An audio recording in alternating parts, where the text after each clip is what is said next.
नमस्कार, राज्यसभा टीवी में आपका स्वागत है। मैं हूं आरफा खानम शेरवानी और फिलहाल उत्तर प्रदेश में चुनाव हो रहे हैं और हम मौजूद हैं यहां पर इलाहाबाद शहर में। संगम पर हम यहां मौजूद हैं जो दुनिया भर में हिंदुओं की आस्था का केंद्र माना जाता है।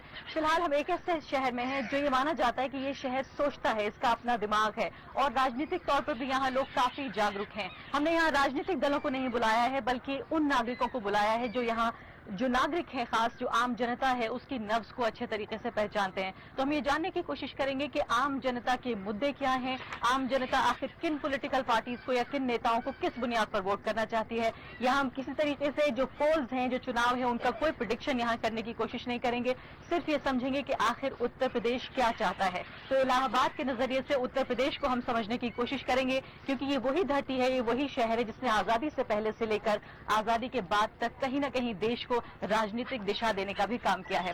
अपने खास मेहमानों से मिलवा देते हैं। मेरे साथ मौजूद हैं जस्टिस गिरधर मालवीय, पूर्व न्यायाधीश हैं इलाहाबाद हाई कोर्ट के। दूसरे खास मेहमान बीके सिंह हैं, वरिष्ठ पत्रकार हैं। मेरे साथ मौजूद हैं हंगलू साहब मौजूद हैं, प्रोफेसर रतन लाल हंगलू जो कि कुलपति हैं इलाहाबाद विश्वविद्यालय के। सैयद मोहम्मद शहाब मेरे साथ मौजूद हैं, वकील हैं हाई कोर्ट के। और साथ ही खास मेहमान गुरु प्रसाद मदन भी मौजूद हैं, जाने माने दलित चिंतक हैं। सभी मेहमानों का बहुत बहुत स्वागत है।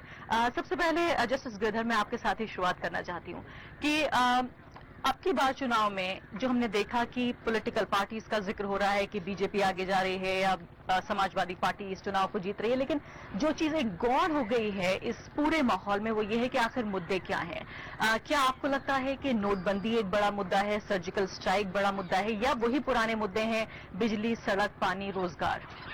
यहाँ तो अभी भी सबसे ज्यादा इम्पोर्टेंट ये गंगा का जो इस समय चल रहा है अभियान कि गंगा निर्मल और स्वच्छ हो जाए, ये यहाँ की सबसे बड़ी समस्या है। क्योंकि माघ मेला प्रतिवर्ष यहाँ लगता है और कम से कम लगभग 1 करोड़ लोग यहाँ पर उस समय आते हैं और उनको जब ये देखते हैं कि गंगा में पानी नहीं है या गंगा काली काली बह रही है, बहुत घूरी बह रही है, तो उनको बड़ा दुख होता है।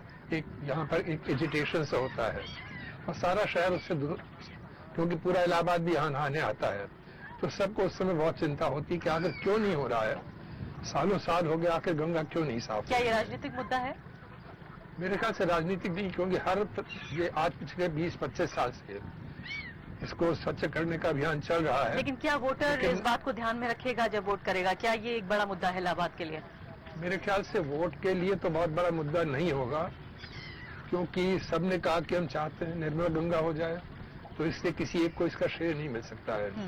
लेकिन एक ये मुद्दा है, सब लोग चाहते हैं, जब कैंडिडेट आता है तो उससे पूछते हैं कि भाई आखिर गंगा कब निर्मल होगी, गंगा कब साफ होगी। तो ये आप कह रहे हैं कि बड़े बड़े प्रोजेक्ट्स नमामि गंगे और उस तरह के जो लॉन्च किए गए उस सबके बावजूद भी ये सवाल अभी भी उठ रहे हैं? क्योंकि अभी तक उसके ऊपर कोई विशेष कार्य नहीं हुआ है। वीके सिंह जी, आप ये बताइए फिलहाल कि अब 5 साल जो है वो अखिलेश सरकार का राज रहा, युवा मुख्यमंत्री माने जाते हैं, किस तरह से आप उनके कामकाज को असेस करेंगे, आकलन कैसे करेंगे? देखिए, काम तो डेवलपमेंट के नाम पे हुआ है, लेकिन पब्लिक एट लार्ज को उसका फायदा नहीं पहुंचा। अब देखिए, बड़ी भारी चीजें हैं। सड़क की हालत इतनी खराब है। सीवर लाइन आज के 3, 4, 5 साल पहले इलाहाबाद में डाल दी गई और अभी तक उसका कनेक्शन तक नहीं किया गया है और वो सीवर लाइन बैठती चली जा रही है। करोड़ों करोड़ रुपए चले गए। पब्लिक के मन में ये सब बहुत अंदर से उनको गुस्सा है। सड़क नहीं है, सड़क खराब है, 20 सड़क में सीवर लाइन बनाई है, उसके मैन होल्स जो है ऐसी है कि अगर 2 पहिया चलाने वाला अगर जरा सा चूक जाए तो उसका हाथ पैर टूट जाए। नहीं, वीके सिंह जी, मैं जानना चाहती हूँ कि हम ये तो नहीं कह रहे हैं कि उत्तर प्रदेश स्वर्ग बन गया है। मैं ये जानने की कोशिश कर रही हूँ कि क्या 5 साल में इतना काम हुआ है कि आम जनता ये समझ पाए कि सरकार काम कर रही थी, विधायक काम कर रहे थे, उत्तर प्रदेश में एक सरकार थी जो सक्रिय थी? क्या हम ये कह सकते हैं?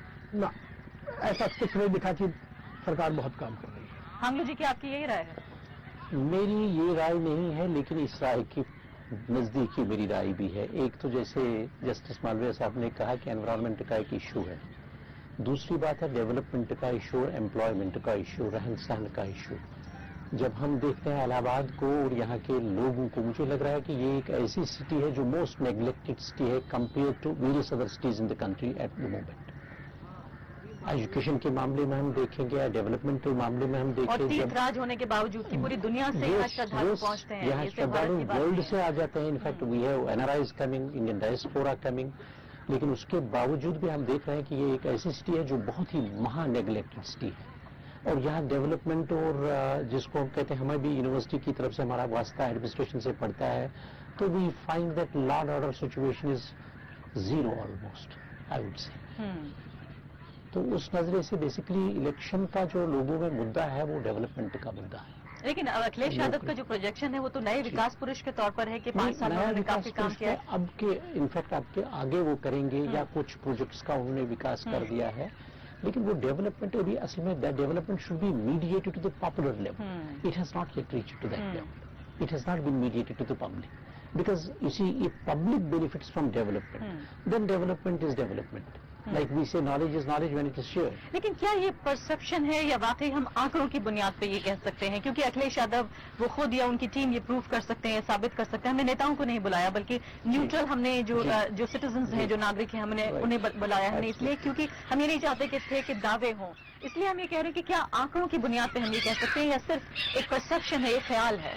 नहीं, ये मैं आंकड़ों के ख्याल पे नहीं कह सकता हूँ कि डेवलपमेंट अगर हम इसी development is always a relative development. If we compare development in UP and development in some other state, we find that other state has also equally developed, but the advantages have gone to public, whereas here we find, for example, law and order, as I said repeatedly, that's part of the development. If people don't feel secure, for example, if their issues are not addressed, that's one of the important issue, in fact, in this election which I am observing. If not many jobs have trickled, how many industries have developed in the state which have taken up, the interests of the youth, for example, because I don't belong to any political party, so I say objectively whatever little is possible. So my feeling is that the public is really feeling that development has not reached to that extent when they compare it with various other क्योंकि हम states. जी मैं इसे थोड़ा सा decode करके अगर देखने की जी। कोशिश करें कि शिक्षा का स्तर कैसा रहा, जी। स्वास्थ्य का स्तर कैसा रहा, फिर हम इंफ्रास्ट्रक्चर की हम बात कर सकते जी। हैं, फिर हम ये देख सकते हैं कि जनरल जो एक विकास दिखता है एक राज्य में वो कैसा रहा, तो क्या शिक्षा स्वास्थ्य इसके स्तर पर क्या हम अब ये आंकड़ों के जरिए अपने सपोर्ट कर सकते हैं कि वाकई काम नहीं हुआ है? Yes, I can say with certainty, because हम देख रहे हैं कि कई बाकी स्टेट्स में प्राइवेट एजुकेशन को थोड़ा सा कंसोलिडेट किया जा रहा है। मैं एग्जांपल आपको दे सकता हूँ आंध्र प्रदेश की, यूनाइटेड आंध्र प्रदेश का, या जो तेलंगाना और आंध्र प्रदेश है, वहाँ पर प्राइवेट इंस्टीट्यूशंस के पार्टनरशिप के बगैर एजुकेशन आगे बढ़ नहीं सकता, लेकिन उसको एक कंसोलिडेशन तरीका दिया जा रहा है। बहुत सारे कॉलेजेस की जरूरत, मैं अपनी ही यूनिवर्सिटी की आपको एक छोटी सी एग्जाम्पल दे दूंगा कि हमारी यूनिवर्सिटी में 38,800 बच्चे हैं और हमारे पास जो है कॉलेजेस में लगभग नियरली 2 लाख बच्चे पढ़ते हैं, लेकिन ये 38,800 बच्चे जो हैं इनके लिए बेसिकली इसमें मेजर प्रोपोर्शन जो है अंडर ग्रेजुएट कोर्सेज का है, जिससे टीचर बिजी रहता है और वो रिसर्च कर ही नहीं पाता, he is not able to attend his duties, research नहीं कर पा रहा है बिकॉज उसका मेजर अटेंशन उसमें जा रहा है। और यूनिवर्सिटी को ही फॉर एग्जाम्पल आप देखिए, if you look at it, हमारे यहाँ कहा गया है कि साहब ओबीसी कोटा बढ़ाओ, बाकी चीजें बढ़ाओ, लेकिन हमारी इंफ्रास्ट्रक्चर इस लेवल का है ही नहीं। There is a huge incompatibility, and this incompatibility I find in society in general. We find this चलिए अब ये देखते हैं कि पॉलिटिकल अल्टरनेटिव जो जी। हमारे सामने आ रहा है कि चलिए जी। ये तो अखिलेश यादव की सरकार Absolutely. रही। मोहम्मद शाह साहब ये बताइए कि मोहम्मद शाह साहब, मैं आपसे जानने की कोशिश कर रही हूँ कि ये तो बात रही कि गठबंधन क्या करना चाहता है, उनके क्या दावे हैं, लेकिन जो हमारे सामने ऑल्टरनेटिव है बीजेपी और बीएसपी, इससे पहले कि हम बीएसपी पर आए, मैं ये जानना चाहती हूँ कि जो पॉलिटिकल प्लैंक है, जो जमीन है राजनीतिक, वो क्या है बीजेपी की? आखिर बीजेपी किस बुनियाद पर वोट मांग रही है? देखिए, बीजेपी ने जहाँ से अपनी शुरुआत की थी आज वही खड़ी है। नफरत की बुनियाद की शुरुआत की उसने पॉलिटिक्स की, और आज उत्तर प्रदेश में चुनाव जब आखिरी अय्याम में पहुंच रहा है तो ऐसे में भी वो नफरत की बात उन्होंने फिर शुरू कर दी। कैसे? इसलिए कि पिछले दिनों जो बातें कह रहे हैं मोदी जी, वो उनको याद नहीं है कि जिस मुलायम सिंह जी की बातें जो कह रहे हैं कि जब मुलायम सिंह को सन 84 में उन पर कातिलाना हमला हुआ, लेकिन उन्हें ये याद नहीं कि सन 89 में कांग्रेस के समर्थन से मुलायम सिंह 89 के बाद 11 महीने बाद कांग्रेस के समर्थन से 4 महीने उत्तर प्रदेश में सरकार चलाई। वो चाह रहे हैं कि विद इन द गठबंधन कोई कंट्राडिक्शन पैदा करे। उनका जो 3 साल का कार्यकाल है या अखिलेश का जो 5 साल का कार्यकाल है, आज जो यूपी का जो है ये टेस्ट है, ये ऐसा टेस्ट है जो केंद्र में बैठी 3 साल की सरकार है, अब यूपी में बैठे हुए 5 साल के अखिलेश की सरकार है, इन दोनों के बीच का एक टेस्ट है। जनता इस दिशा में देख रही कि जिन्होंने हमसे बड़े बड़े वादे किए थे, बड़े सब्ज बाग दिखाए थे कि हम नौजवानों को रोजगार देंगे, हम ये करेंगे, उन्होंने मेरे साथ 3 साल में क्या तो किया? क्या आप ये कह रहे हैं कि ये मोदी सरकार के लिए भी रेफरेंडम होगा उत्तर प्रदेश का चुनाव? डेफिनेटली एकदम रेफरेंडम है कि आपने बहुत वादे किए थे। आपने कहा था कि हम जो है अपने दुश्मनों से हाथ नहीं मिलाएंगे, और आपने पूरे देश का मान घटा दिया। अचानक आप जाके अपनी माँ का तो पैर नहीं छू रहे, जाके नवाज शरीफ की माँ का आप रातों रात पैर छुए, पूरा देश हतप्रभ रह जाता है कि आखिर ये आदमी वहाँ कैसे चला नहीं, गया। लेकिन पाकिस्तान से दोस्ती में क्या हर्ज है? हमें कोई हर्ज नहीं है, लेकिन आप पाकिस्तान से दोस्ती करो, चाइना से दोस्ती करो, रशिया की इंटरनेशनली दोस्ती करो, लेकिन देश की जनता को नफरत की बुनियाद पर न खड़ा करो। चाइना से आप नफरत की बात करते हैं, और चाइना को सरदार पटेल की मूर्ति बनाने के लिए 300 करोड़ का आप ठेका देते हैं, और जो 50 रुपए का बिजली बेच रहा है दुकानदार, उस पर अद्धा पत्थर चलवा रहे हैं आप। नहीं तो फिर सर्जिकल स्ट्राइक, बीजेपी ने कहा कि इतना जवाब सर्जिकल कभी स्ट्राइक पाकिस्तान को देखिए किसी ने नहीं ऑलवेज दिया। होती रही है, पिछली सरकारों में भी हुई है। इनको ये मोदी जी को एक खास तरह का एक वो है कि कुछ चीजें करके ये बताना चाहते हैं मैं ही एक अलग थलग का प्रधानमंत्री लेकिन हूँ। सैनिकों का इतना मनोबल नहीं बढ़ाया किसी प्रधानमंत्री ने इससे पहले। किसका? सैनिकों का इतना मनोबल पहले नहीं बढ़ाया सारे लोगों किसी ने बढ़ाया। अरे इंदिरा गांधी ने तो वो मनोबल बढ़ाया था कि पाकिस्तान के 2 टुकड़े कर दिया। ये मोदी जी को गलतफहमी है। दुनिया के अंदर 2 लोगों के हाथ में नारियल आ गया है, एक तो डोनाल्ड ट्रंप के हाथ में आ गया है और एक मोदी जी के हाथ में। वो भी सर फोड़ रहा है पब्लिक की, और ये भी सर फोड़ रहे हैं। शुभ शुभ बोलिए। आंगलू जी आप जल्दी से जवाब दीजिए, फिर मैं मदन जी की In तरफ fact, what I would like to say, so far as surgical strike is concerned, in fact, we find, I think, if anybody did such a great job for this country, it was Mrs. Gandhi at that point of time. We have seen, as a Kashmiri, I have seen, we have not been given any relief at all, whether it is surgical strike or anything, because every day we find that people get killed and the soldiers get killed and bombs are thrown at people, and there's even some sort of dispeace in the region. There's no doubt about it. तो आप ये कह रहे हैं कि इस बार जो है इसको पब्लिसाइज ज्यादा किया गया है, सर्जिकल स्ट्राइक हमेशा होती रही Yeah, है। I mean, I would say that it was used for political and legitimational reasons this time. यानी आप ये भी कह रहे हैं कि कहीं ना कहीं सैनिकों का जो है या हमारी जो आर्म फोर्सेज है उनका राजनीतिकरण भी हुआ। Yes, absolutely. Politicization. चलिए आगे takes बढ़ते हैं। place. गुरु प्रसाद मदन जी ये बताइए फिलहाल कि मैं बीएसपी का जो एक नजरिया है वो जानने की कोशिश कर रही हूँ कि दलित वोट जो है वो एक ऐसा वोट है जिस पर सबकी नजर है। बीजेपी भी चाहती है उसे दलित वोट मिले, समाजवादी पार्टी भी चाहती है दलित वोट मिले, जो गठबंधन अब बन गया है वो चाहती है, और बीएसपी के पास अपना एक बेस है ही। क्या आपको लगता है कि किसी उलझन में है अभी जो दलित वोटर है, या उसने अपना मन बना लिया है? देखिए, प्रश्न खाली दलित वोटर्स का नहीं है, वो यहाँ सारे सामान्य लोगों का है। और सारे सामान्य लोग ये चाहते हैं कि हमको सुरक्षा मिले, हमें अच्छी शिक्षा मिले, हमें अच्छा स्वास्थ्य मिले, और कौन सी सरकारों में हमको ये मुहैया हो सकता है, ये प्रश्न खड़ा है। लेकिन मैं अलग अलग सामाजिक समूहों को समझने की कोशिश जी, कर रही हूँ। मैं मैं पहले उसी- दलित समूह को समझ लूँ, फिर मैं और भी समूह पर आऊँ। जी जी हाँ, मैं ये समझ रहा हूँ कि देखिए दलितों के बीच में जो क्यास है, या जिस तरीके से आप समझ रही हैं, या कोई भी समझ रहा होगा कि सबसे बड़ी बात जो है उनके सुरक्षा की है। गांव में वो सबसे अल्पसंख्यक लोग हैं, और ऐसे लोगों के बीच में रहते हैं जो भूमिवान हैं, जो सरमाएदार हैं, जो पढ़े लिखे हैं, जो अफसरों में हैं, यानी उनका एक ऐसा वातावरण है। और ये जो दलित लोग हैं, इनके पास तो वो चीजें नहीं हैं, और जब इनके पास नहीं है तो ये दबे से लोग रहते हैं। लेकिन इनके अंदर एक आत्मसम्मान जागृत हुआ है, इनके अंदर अपनी एक ललक जागृत हुई है, अपनी अस्मिता जागृत हुई है कि हम भी इंसान हैं, और हम इंसान हैं और इस देश के रहने वाले हैं, इसलिए हमारी भागीदारी भी इसमें होनी चाहिए। ये देश अकेला किसी वर्ग का नहीं है, ये देश किसी अकेली जाति का नहीं है, ये देश पूरे देश के लोगों का है, इसलिए ये जागृति उनके मन के अंदर है। लेकिन क्या ये किसी राजनीतिक क्रांति का आप जिक्र कर रहे हैं, या आप समझ रहे हैं कि जो सामाजिक बदलाव आए हैं उन्होंने इस अस्मिता को जगाया है? आप नहीं, इसका जिक्र कर रहे हैं। ये अस्मिता तो जो जगी हुई है, ये तो सामाजिक पैटर्न पे पहले हुई, उसकी आधारशिला ही सामाजिक लेकिन है। क्या चुनावी राजनीति ने कोई समाधान दिया? क्या इसको कोई इसमें कोई मदद की? बहुत सी चीजें आपको लगेंगी। आप अगर गांव में जाइए तो उनसे अगर पूछिए कि स्मारक क्या है, तो कहते हैं हमारी अस्मिता के प्रतीक है। अगर आप उनके बाद जाइए तो उनके कार्ड देखिए, इनविटेशन, तो उन लोगों ने उस परंपरा को छोड़ दिया और उन्होंने ऐसी चीजें ली जो उनको सामाजिक आंदोलन के जरिए से प्राप्त हुआ। मदन जी, मैं इसको थोड़ा सा आगे बढ़ाना चाहती हूँ और आपसे ये पूछना चाहती हूँ कि 2014 में हमारे पास बाकायदा आंकड़े हैं कि नरेंद्र मोदी को, बीजेपी को वोट किया दलितों के एक बड़े तबके ने। हालांकि मायावती का जो वोट बेस था वो बना रहा, उसके बावजूद भी अगर नॉन जाटवों का हम जिक्र करें और भी कई जो समुदाय हैं, दलित समुदाय के अंदर ही जो समूह हैं, उन्होंने नरेंद्र मोदी को वोट दिया, यानी कि वो विकास या जो भी उनका प्लान रहा पॉलिटिकल, उसको उन्होंने खरीदा। क्या 3 साल से कम ही वक्त अभी गुजरा है, क्या बदल गया है दलित वोटर या वही 2014 का वोटर है? उसे पता चल गया है कि उसके वोटों का क्या हश्र हुआ। आज वो फिर उस तरफ झुक रहा है कि नहीं, जब तक हमारी आइडेंटिटी नहीं कायम रहेगी तब तक कोई कुछ करने वाला नहीं। इसलिए वो चाहता है सुरक्षा और शिक्षा।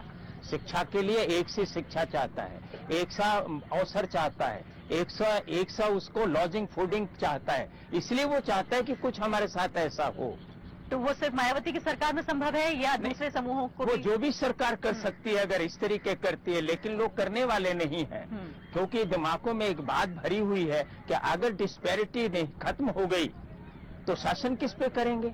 ये उनके दिमागों में दूसरे लोगों के जो अब तक शासन करते चले आए, जो लोग आज तक हजारों वर्षों से शासन कर रहे हैं, सत्ता की कुर्सी पे जो बैठे हुए हैं, वो एकाएक कुर्सी खिसकते कैसे बर्दाश्त कर सकते हैं। और वो बराबरी पे नहीं आना चाहते हैं क्योंकि दिल में यही भाव। जस्टिस मालवीय, मैं आपसे जानना चाहती हूँ कि नोटबंदी एक ऐसी नीति रही जिसने पूरे अगर ह्यूमन हिस्ट्री में अगर देखा जाए तो एक नीति से कभी भी इतनी बड़ी तादाद में लोग प्रभावित नहीं हुए हैं।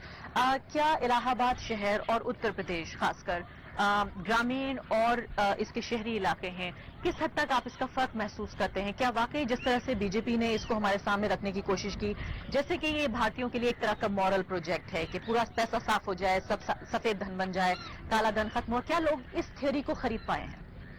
देखिए, इलाहाबाद 2 तरह के लोगों का शहर है। प्रबुद्ध नागरिक है यहाँ के, यूनिवर्सिटी के प्रोफेसर, स्टूडेंट्स, टीचर्स, और हाई कोर्ट के वकील और जजेस। तो 2 तरह के लोग यहाँ, 2 तरह की सोच है। जो ये पढ़ा लिखा तबका है, ये तो हर एक चीज में पर बैलेंस करता है कि क्या फायदा है, क्या नुकसान है। बाकी जो होते हैं नीचे वाले, उसमें ज्यादातर यहाँ पर जातिवाद चलता है। तो उनको हर चीज में ये लगता है कि नहीं, अगर हमारे जात का आदमी कोई काम कर रहा है तो वो अच्छा है। तो प्रबुद्ध तबके में जातिवाद नहीं है, ये कह रहे हैं आप? वहाँ नहीं है, या कंपैरेटिवली बहुत कम है। वहाँ पर ये होता कौन अच्छा। जैसे मैं कह सकता हूँ अखिलेश यादव की इमेज बहुत अच्छी है, कोई उनके खिलाफ कोई कुछ नहीं कहता है। अभी तक उनके खिलाफ सिर्फ शिकायत थी कि वो उनकी जगह 4 और मुख्यमंत्री है, वो 5 में है। मैं नोटबंदी पे आना चाहती हूँ तो कि क्या लोगों ने कह रहा इसे हूं एक कि- मॉरल प्रोजेक्ट के तौर पर स्वीकार किया है या नहीं? तो अभी नोटबंदी के मामले में भी बहुत लोगों को ये हुआ कि बहुत अच्छी चीज है कि कम से कम जिन लोगों के पास अकूत काला धन था, उसको खत्म करने का एक प्रयास हुआ। कितना सफल हुआ, कितना नहीं सफल हुआ, पढ़े लिखे लोगों को लगता है कि मे बी इसका कोई बहुत अच्छा फायदा होगा। लेकिन पीपल एट लार्ज को ये लगा कि हमको तो बड़ी लाइन में लगना पड़ा। अब उसके लिए भी लोग ये कह रहे हैं कि लोगों ने, जिन लोगों ने लाइन में लगवाया, पैसे वालों ने लगवाया, तो मास्टर्स वालों में ज्यादा उसका असर नहीं हुआ। और वो क्योंकि अब खत्म हो गया पीरियड, इस समय इलेक्शन के समय मुझे नहीं लगता है कि नोटबंदी की वजह से कोई इलेक्शन के ऊपर में जाके उसका कोई बहुत कोई नेगेटिव फायदा या नुकसान दोनों आप नहीं समझ रहे हैं। दूसरा एक बड़ा मुद्दा, अगर बीजेपी का ही हम जिक्र करें, हालांकि कई बार ऐसा लगता है कि शायद बीजेपी एजेंडा सेट कर रही है, लेकिन हमने समाजवादी पार्टी को भी समझने की कोशिश की, सरकार चुकी उनकी रही है कि क्या सर्जिकल स्ट्राइक को लेकर कई महीने गुजर चुके हैं, लेकिन जिस तरह से हमने देखा उत्तर प्रदेश में यहाँ बोर्ड लगाए गए, तरह तरह के बयानात बीजेपी के नेताओं की तरफ से आए, क्या आपको लगता है कि उनका वोटर जो नहीं था, मैं उनके बेस वोटर की बात नहीं कहती हूँ, जो उनका वोटर नहीं था, क्या वो प्रभावित हुआ? नहीं, वो सर्जिकल स्ट्राइक का कोई मतलब नहीं रह गया अब नहीं है ना। अब पब्लिक को ये समझ में आ गया, दिख भी रहा कि सर्जिकल स्ट्राइक वाकई में पहले भी होती रही है। इधर जो इस रजीब में हुई है उसको बहुत ही पब्लिसाइज किया गया और उसको पॉलिटिसाइज भी किया गया, उसको ग्लैमराइज किया गया हर तरह से कि पब्लिक देखे कि भाई देखो कितना बड़ा ऑपरेशन किया है, यूएसए स्टाइल में, हॉलीवुड स्टाइल में, जिस तरह से अमेरिकन ने ओबामा को ओसामा को मारा था। तो वो प्रोजेक्शन और वो फोटोग्राफ और रील ली और पिक्चराइज किया उसको, ये सब होता आया है, ये बहुत दिनों से मतलब होता जनता इससे ज्यादा समझदार है, समझदार सब समझती और है। नोटबंदी के बारे में आपका क्या विचार है? देखिए, वो तो इनकार नहीं कर सकते कि इसने एक एक भारतीय को न छुआ हो। इनिशियली तो अजीब टाइप का रिएक्शन था कि व्हाट इज हैपनिंग, ये क्या था, ये क्या है, ये क्या है। लेकिन और कुछ दिन तक तो पब्लिक काफी चिढ़ी इसलिए भी थी कि जो ये स्टेप बुरा तो नहीं था, अच्छा था, लेकिन it wasn't well planned, you know. Note bank में नहीं है, बैंक पीछे से दरवाजा खोल के रुपया बांट रहा है। नहीं वीके सिंह जी, मेरी दिग्गज लोगों से बातचीत हुई यहाँ, बल्कि काफी लोगों से मेरी बातचीत हुई। उनका ये कहना था, जो एक नजरिया समझ में आ रहा था, वो ये कि अगर हमें थोड़ी परेशानी हुई हम झेल लेंगे, लेकिन अगर जो बड़ा साहूकार बैठा है या बड़ा आदमी बैठा है, अगर उसका काला धन सब जो है निकल जाए। लेकिन अब जानती क्या हो रहा है हाँ। कि वाकई में इसका इम्पैक्ट क्या होगा, क्या हुआ, कुछ समझ में ही नहीं आया। ये वाकई में पूंजीपति को इसने स्ट्राइक किया, उसकी जेब को कि नहीं किया, ये पता ही नहीं पता चला। नहीं चलता। हम मुझे ये बताइए फिलहाल कि मुस्लिम वोट को समझने की कोशिश करते हैं। एक बहुत बड़ा जो है चंक है मुस्लिम वोटों का, और काफी हद तक ये कहा जाता रहा है कि मुस्लिम वोट जिस तरफ पड़ जाए उस तरफ जो है वो पॉलिटिकल पार्टी जीत जाती है। मायावती तो बाकायदा प्रेस कॉन्फ्रेंस करके ये कह चुकी हैं पिछली बार के चुनाव में। मैं आपसे ये जानना चाहती हूँ कि मायावती ने रिकॉर्ड नंबर, सबसे बड़ी तादाद में जो है वो टिकट दिए हैं मुस्लिम कैंडिडेट्स को। समाजवादी पार्टी हितैषी बताने की कोशिश करती रही है हमेशा मुस्लिम समाज का, लेकिन अखिलेश यादव की जो राजनीति है वो मुलायम सिंह से काफी हद तक अलग है, और वो पहचान की राजनीति दावा करते हैं कि वो नहीं कर रहे हैं। ऐसे में क्या मुस्लिम वोटर कंफ्यूज्ड है, या आपको लगता है कि अब वो जानता है उसे कौन सी पार्टी चाहिए? Muslim voter is not confused in Uttar Pradesh, I would say. Rather, I would say that they are much more consolidated and perceptive about the developments, because they have tasted every political party. They spent a good point of time in legitimizing the rule of Mulayam Singh Yadav also. But now they have got little split, I would say. Some towards BSP, some towards maybe even some of them maybe towards BJP ये जो also. Notion है, हम जो सोचते हैं दिल्ली में बैठकर खासकर पत्रकार की, शायद उत्तर प्रदेश का या कहीं का भी मुसलमान या दलित वो एक ही तरफ वोट डालता है, क्या आप इस बात से ये सहमत बात हैं? सही नहीं है, ये बात बिल्कुल सही नहीं है, because we have studied these perceptions about how Muslims vote. In fact, Muslims में भी जो है there are different structures, there are different categories of people in fact who vote according to their और सोशल स्टेटस की बात है, social किस status का की है? बात कर लेते हैं like that. But certainly this would be true that majority of them may not turn towards BJP. ठीक है। शाह साहब ये बताइए कि बहुत दिलचस्प है, और इसको हम आकलन करने की कोशिश कर रहे हैं कि मायावती ने जो एक असर्शन के साथ एक तरह से, जिसे अंग्रेजी में कहते हैं in the face Muslim politics करने की कोशिश की कि देखिए मैं सबसे बड़ी दावेदार हूं मुस्लिम वोटों की, मुझसे ज्यादा किसी ने टिकट नहीं दिया। कितना बड़ा असर पड़ेगा इस बात का? क्या समाजवादी पार्टी का जो एक वोट बैंक कहा जाता रहा है, मुस्लिम जनता, मुस्लिम वोटर, क्या उसमें कोई डेंट लगाएंगी मायावती? या आपको लगता है कि जितनी बड़ी तादाद में उलेमा को हमने उनकी तरफ बाकायदा बाढ़ आती हुई देखी है कि लगभग उत्तर प्रदेश का हर उलेमा लगता है कि मायावती को ही समर्थन कर रहा है, क्या आपको लगता है कि वाकई जो है मुस्लिम मन बना चुके हैं अपना? देखिए, बहन मायावती जी ने पास्ट में कुछ प्रयोग किए थे बीजेपी के साथ, तो माइनॉरिटी के बीच में एक शंका तो बनी हुई थी कि अगर बहन जी सत्ता में आई तो कहीं या कम हुई कहीं भाजपा के साथ चले। उसको उन्होंने क्लियर किया है कि मैं अगर मेरे सीट कम भी आई तब भी मैं विपक्ष में बैठूंगी, और न समर्थन लूंगी और न समर्थन दूंगी। आज की तारीख में माइनॉरिटी देश में उन ताकतों को देख रही है जो माइनॉरिटी के खिलाफ नफरत फैला रहे हैं। अब वो ये देखेगी कि माइनॉरिटी के खिलाफ जो ताकतें नफरत फैला रही है, खास करके केंद्रित करके, सच्चाई ये है कि वो मेजॉरिटी के फेवर में काम नहीं कर रही। आप देखा आपने कि वो क्या नाम है, नोटबंदी एक आर्थिक इमरजेंसी है। क्या बूढ़ा, क्या जवान, क्या गरीब, क्या अमीर, सब लोग लाइन में खड़ा हो गया, और सैकड़ों लोगों की जान चली गई, लोगों के यहाँ शादियां टूट गई, लोग जला नहीं पाए अपनी मिट्टी को, बहा दिया लोगों ने। ऐसा है जो पार्टियां नफरत फैला के वोट लेना चाहती वो मेजॉरिटी की हितैषी नहीं है। नफरत की बात तो एक तरफ रही, लेकिन क्या जो हितैषी माने जाते रहे हैं समाजवादी पार्टी, मुलायम सिंह जिनको एक दौर में मुल्ला मुलायम सिंह तक कहा गया, क्या उनके दौर में मुजफ्फरनगर के दंगे नहीं हुए? क्या कैसे माना जाए? यही तो मैं कह रहा हूँ, ये हितैषी नहीं है। बात इतनी सी है कि जो लोग खुले तौर पे मुसलमानों को टारगेट करके दूसरे साथियों से वोट मांग रहे हैं, जो इसी भारतवर्ष के दोनों नागरिक हैं। यानी आप कह रहे हैं सांप्रदायिकता है, लेकिन अलग अलग तरह के, अलग अलग फॉर्म में है, अलग अलग। मेरे पास समय बहुत कम है, मैं संक्षेप में ये जानना चाहती हूँ कि जिस दलित मुस्लिम भाईचारे की बात अक्सर कही जाती रही कि जिसके पास ये दोनों समूह हो वो उत्तर प्रदेश पे राज करेगा, काशीराम जी भी अक्सर इस बात को कहते रहे, क्या ये भाईचारा इस वक्त नजर आ रहा है? क्या ये हित में है? आरपीआई के जमाने से ही चल रहा था कि जितने भी अकलियत के समाज के लोग हैं, जो पसमानदा लोग हैं, या इस समाज के वे लोग जो हैं जो बहुत पीड़ित लोग हैं, वो सबको एक तरह के एक झंडे के नीचे आना चाहिए, ताकि वो अपनी वजूद को कायम रख सकें और अपनी सरकार को बना सकें, अपनी बात कह सकें। ये सबसे पहले पुराने जमाने से भी ये मेरा ख्याल ये है कि रिपब्लिकन पार्टी के राहत मोलाई जी और दो और लोग और इस तरीके से लोग आए, तो ये जो एक कंसेप्ट है कि मुस्लिम और दलित का, ये मुस्लिम और दलित का अकेला प्रश्न नहीं है,